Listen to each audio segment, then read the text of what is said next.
네, 안녕하세요. 반갑습니다. 역시 최근에 채권 시장을 놓고 보면 유동성이 상당히 부족하다라는 생각을 많이 갖게 됩니다. 사실 그렇게 큰 이슈가 아님에도 불구하고 빠르게 조정이 되는 것을 놓고 봤을 때는 역시 지금 채권 시장에 얼마나 돈이 말라 있는지를 가늠해 볼 수 있을 것 같고요. 역시나 제가 지지난 영상인가요? 3.3을 뚫기는 어려울 것이다. 뭐 특별한 이벤트가 없으면 지금 3.3% 시장금리가 이하로 내려가기에는 지금 벅찬 구간이다라고 말씀을 드렸고, 그러면서 3.3에서 3.5, 뭐 심한 경우는 3.78까지도 이렇게 조정이 될 것이다 라고 좀 봤는데 상당히 빨리 3.6까지 올라왔습니다. 그만큼 채권 시장에 돈이 마르다 보니, 유동성이 부족하다 보니 작은 변화에도 이렇게 크게 해석하는 그런 모습이 나타나고 있다라고 보고 있는데요. 지금의 현재 채권 시장은 인플레이션 우려가 다시금 높아지고 있으니까 화들짝 놀란 겁니다. 그러면서 은행발 금융위기 리스크는 잦아들고 있죠. 제가 저번 영상에서도 연준의 대차 대조표를 보면서 어느 정도 봉합되고 있는 분위기를 말씀드렸습니다. 더불어서 은행들의 실적이 꽤 나쁘지 않았습니다. 사실상 코스닥이 900을 넘어서면서 이제는 뭐 은행 위기에는 없다라는 분위기까지 이렇게 퍼지고 있죠. PPI는 낮았다고 하지만 CPI, 특히 근원은 뭐 살짝 오르기도 했었고요. 오펙 플러스 감산으로 또 원유도 슬금슬금 또 오르고 있는 모습이 나타나고요. 그러니까 사실상 연내 금리 인하의 베팅을 하던 선물 시장도 보시게 되면 지금 7월에서 9월로 그 일정이 인하 시기가 늦춰졌습니다. 전반적인 채권 시장의 분위기가 뭐 지금 상당히 안 좋은 모습으로 흘러간 건데요. 이로 인해서 3.3에서 그것도 빠르게 3.5까지 조정이 되었고요.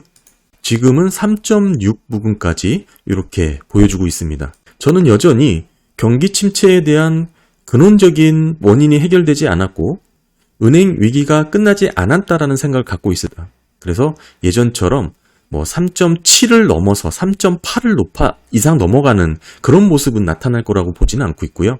지금 이렇게 시장이 화들짝 채권 시장이 화들짝 반응을 한 원인 중에 하나는 기대 인플레이션입니다.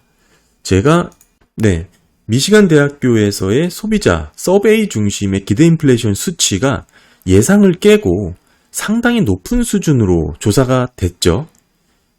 3.5%를 기대를 시장은 컨센을 받는데 4.6이 나왔습니다. 보시면 이 간극 자체가 상당히 많이 벌어졌죠. 조사 방법이 미국 500가구를 조상으로 전화 서베이를 하는 거고요. 문제는 예측치와 실제 자료의 차이가 그렇게 많이 나진 않았는데 이번에 이렇게 많이 차이가 났습니다. 그래서 최근에 지금의 4.6%의 기대 인플레이션 수치를 믿지 못하겠다라고 얘기하시는 분들도 계시고, 이 간극 자체가 너무 갑작스럽게 튀니까 이게 무슨 이유로 튀었는지에 대해서 명확한 그런 해석을 하지 못하고 있는 거죠. 이거는 저번에 한번 보여드렸었죠. 뉴욕 연준의 소비자 서베이 인플레이션, 기대 인플레이션 수치입니다. 이것도 쭉 하락을 하다가 잠깐 고개를 들었다. 1년 기대 인플레이션이거든요. 4.2에서 4.7로 고개를 잠깐 들었다. 그러면서 이런 우려를 한번 표명을 해드린 적이 있었는데, 이 인플레이션, 미시간 대학교가 조사한 기대 인플레이션의 주요 질문의 내용이 뭐 이렇습니다. 향후 12개월 동안의 전반적인 가격의 상승, 하락, 변동을 물어보는 질문하고, 또는 경제 성장 하락률 퍼센트에 대한 예상치를 이렇게 문의를 하는 건데요.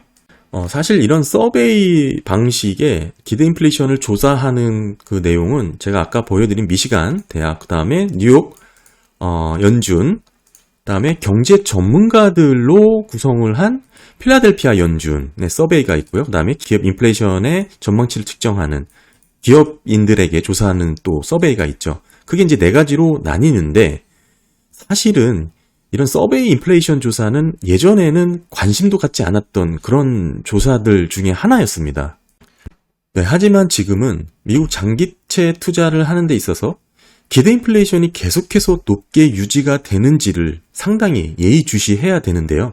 소비자들이 생각하는 향후 기대 인플레이션에 대한 수치가 올라간다는 것은 사실 상당히 부정적인 내용입니다. 이 말은 저번에도 말씀드렸지만 인플레이션 목표치를 2%로 고집을 해야 되냐라는 근본적인 그 사회적인 합의와 관련된 부분이라서 상당히 좀 예의주시해야 되고요. 그럼에도 지금의 갑자기 튄 실제 자료 4.6%라는 수치는 상당히 합리적으로 납득하기 어렵다라는 게 조금 들리죠? 다만 인플레이션이 가장 높았을 때보다 컨센하고의 차이가 두드러지게 나타났다라는 것은 글쎄요, 이거를 해석하는 사람 입장에 따라서는 다르게 볼 수 있는 그런 차이가 있습니다. 종합적으로 말씀을 드리면 이게 지금 이 정도까지 화들짝 놀라서 채권 시장에 영향을 줄 수 있을 정도인가라고 봤을 때는 상당히 예민하게 과민 반응한 부분이 있다고 보여지고요. 뉴욕 연준의 기대 인플레이션 서베이 조사도 그렇고 지금 미시건 대학의 조사도 그렇고 일단 소비자들이 느끼는 인플레이션에 대한 우려는 사그라들지 않았다라는 게 분명히 확인된 것 같고요. 그런 부분이 현재 미국 10년물 시장 금리를 이렇게 끌어올린 주요 원인이 되지 않을까 그렇게 보고 있습니다. 개인적인 생각으로는 워낙 유동성이 부족한 상황에서 살짝 가격 변동이 일어나도 좀 크게 변동폭을 확대해서 지금 보이는 그런 양상이라고 좀 해석을 하고요. 기대 인플레이션 수치가 계속적으로 이어질지에 대한 확인이 조금 더 필요해 보입니다. 네, 그래서 지금 CPI와 미시간 기대 인플레이션을 조금 비교를 해보면 CPI가 낮았을 때 0%, 2%, 1%대죠. 그때도 기대 인플레이션은 2%, 심지어는 3%도 넘게 이렇게 잡히던 구간도 있었고요. 갭이 좀 많이 차이 나죠. 그리고 지금 9%를 찍었을 때도 마찬가지로 그렇게 좀 갭이 좀 차이가 납니다. 그래서 사실 소비자 중심의 서베이 중심의 인플레이션을 의미가 전혀 없다라고 보기는 어렵겠지만 물론 연준도 소비자들이 심리적으로 갖고 있는 인플레이션에 대한 수치를 중요하게 들여다보겠죠. 하지만 궁극적으로 서베이 조사 방식의 한계가 있기 때문에 그런 부분도 조금 염두를 해야 되지 않을까 생각을 하고요. 지금 빨간색이 미시건 조사의 기대 인플레이션이니까 지금 최근까지는 아닙니다. 이 4.6으로 나왔으니까 한 이 절반 정도까지는 올라오겠죠. 이 정도까지 위치한 모습이고 특별히 이제 좀 시계열을 좀 길게 해서 놓고 보면은 이게 지금 이렇게 갑자기 튄 모습이 나왔다고 하더라도 그렇게 크게 우려할 정도인가 싶은 생각을 좀 갖게 됩니다. 지금 이 부분에서 5% 가장 높았을 때가 5.4%를 보였는데 이후로 쭉 하락을 하다가 지금 4.6까지 좀 오른 거죠. 글쎄요, 이거 좀 더 지켜봐야 될 것 같습니다. 지금 갑자기 튄 게 오히려 저는 여기서 지난 조사 결과가 지금 3.6이 나왔잖아요. 3.6에서 조금 높아서 한 4.0 정도 나왔다 그러면은 오히려 더 심각하게 받아들여야 될 그런 수치라고 보여지는데 이게 갑자기 차이가 너무 나기 때문에 이 부분은 글쎄 좀 해석을 조금 더 시간을 갖고 좀 지켜봐야 좀 정확하지 않을까 싶은 생각을 갖고 있습니다. 중요한 것은 기대 인플레이션이 계속해서 높게 유지될 것인가 이건 상당히 중요한 이슈입니다. 그래서 예의주시하면서 지켜봐야 될 부분이라고 생각을 하고요. 다만 아직까지는 과대해서 해석한 시장의 모습이 없지 않아 있다. 그런 말씀을 좀 드리면서 영상을 정리하도록 하겠습니다. 감사합니다.